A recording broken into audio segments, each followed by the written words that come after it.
Surgió el fenómeno de los benefachos venezolanos que odian a Pedro Sánchez, pero aceptan vivir en España y militar para Vox, que quiere echarlos del país. ¿Qué opina? Ya opiné de ellos.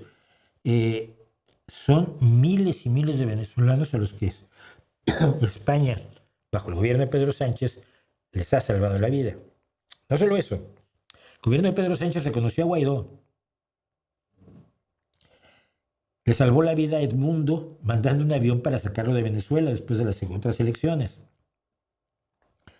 Le acaba de dar la nacionalidad a Leopoldo López, cuya liberación también intervino España, los socialistas españoles. Le ha dado la nacionalidad a Leopoldo López para evitarle problemas. Ha intermediado en la liberación de multitud de presos políticos. O sea que hace 2 elecciones que no reconoce a Maduro. Y viene María Corina a decir que el gobierno español está con Maduro, pues está completamente chiflada, ¿no?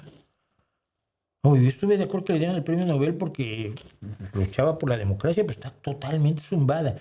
Y Vox y el PP, o sea, PP Vox, está ahora trayendo gente que tiene cierta relevancia internacional a luchar en contra de Pedro Sánchez. Maciel Ineyade es una de ellas, y yo se lo dije a Mací, porque ella vino a hablar en contra de Pedro Sánchez. Digo, vienes con unos señores que odian la inmigración musulmana, que odian la inmigración, aunque no sea musulmana, árabe, que odian la inmigración de personas del color que no son ellos, porque ellos creen que son blancos.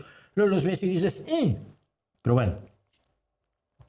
Entonces, lo han estado haciendo, lo hicieron con María Corina, pero el caso de los venezolanos no lo entiendo de verdad, porque pocos países en Europa han apoyado la lucha de los venezolanos en contra de la dictadura como España y como la gente del Partido Socialista. Entonces hizo mucha diplomacia José Luis Rodríguez Zapatero y logró la liberación de muchos presos políticos. ¡Ay, pero es dueño de una mina! ¿Dónde están los papeles de la mina? Muéstrame. No, pero es una mina de oro. ¡Ay, una mina de oro! ¿Dónde está la mina de oro? ¿Y cómo sabes que el dueño es Zapatero? Pues es que lo leí en un panfleto de Vox. Mírate la mierda.